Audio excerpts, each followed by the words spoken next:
মুরগির মাংস রান্না করব, একটু লেট হবে, তাই এই জন্য একটু মাখিয়ে রাখবো। আমি জিরা গুঁড়া দিচ্ছি, আদা রসুন বাটা, হলুদ মরিচের গুঁড়ো, সরিষার তেল, লবণ সব কিছু দিয়ে এখন একটু মাখিয়ে রাখবো কিছুক্ষণ।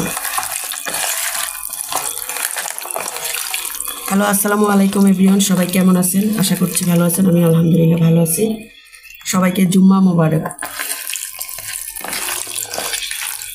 এখন এটা রেস্টে থাক, আমি বাকি জিনিসগুলো রেডি করে নেই।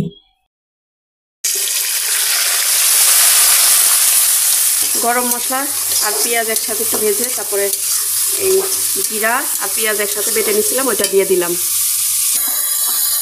আদা রসুন বাটা দিয়ে দিলাম। আর মাংস মাখিয়ে রাখছে, ওখানেও আদা রসুন বাটা দিচ্ছি, এই জন্য আর অত বেশি দেবো না। মশলাটা ভালো করে ভেজে নিই, তারপরে হলুদ মরিচের গুঁড়া, লবণ এগুলো দেবো।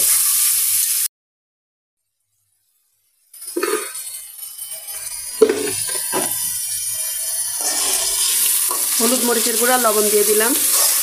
যেহেতু মাখানের মধ্যে দিছি সেই অনুযায়ী এখানেও একটু কম করে করে দিলাম। দিলাম মেখে রাখা মাংস।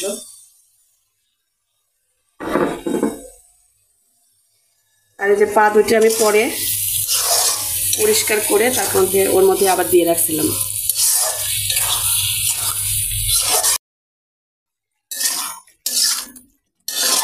আলু দিয়ে দিলাম। মাংসটা কিছুক্ষণ কষানোর পরে আলু দিয়ে দিলাম এই মাত্র। এদিকে যে গরম পানি বসাইছি, পোলাওতে দেব আর মাংসের মধ্যেও দেব। আর এদিকে যে পোলার চালটা ধুয়ে নিচ্ছি। ধোয়া হয়ে গেছে, এখন শুধু পানি ফেলে নেব, পানিটা ঝরিয়ে নেব। তরকারিতে ঝোল দিয়ে দিলাম। আর এদিকে পোলাও বসায় দিচ্ছি।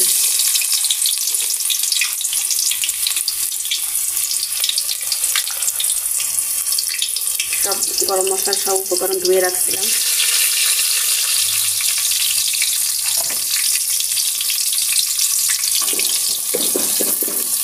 মাংসটা হয়ে গেছে প্রায়, চুলাটা বন্ধ করে দেবো। জিরা গুঁড়া দিয়ে দিছি।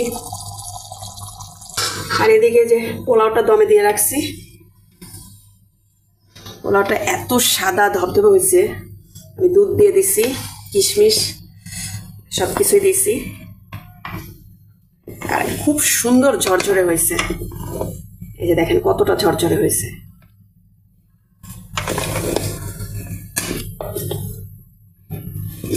একটা নাড়া দিলাম, এখন আবারও একটু দমে রেখে চুলা বন্ধ করে দেব। এই হিটের মধ্যেই থাক।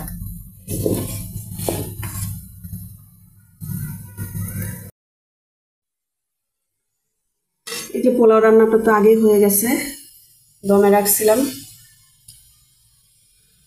এখন এই গরম চুলার পরে রেখে দিছি, একদম সাদা ধবধবে ঝরঝরে।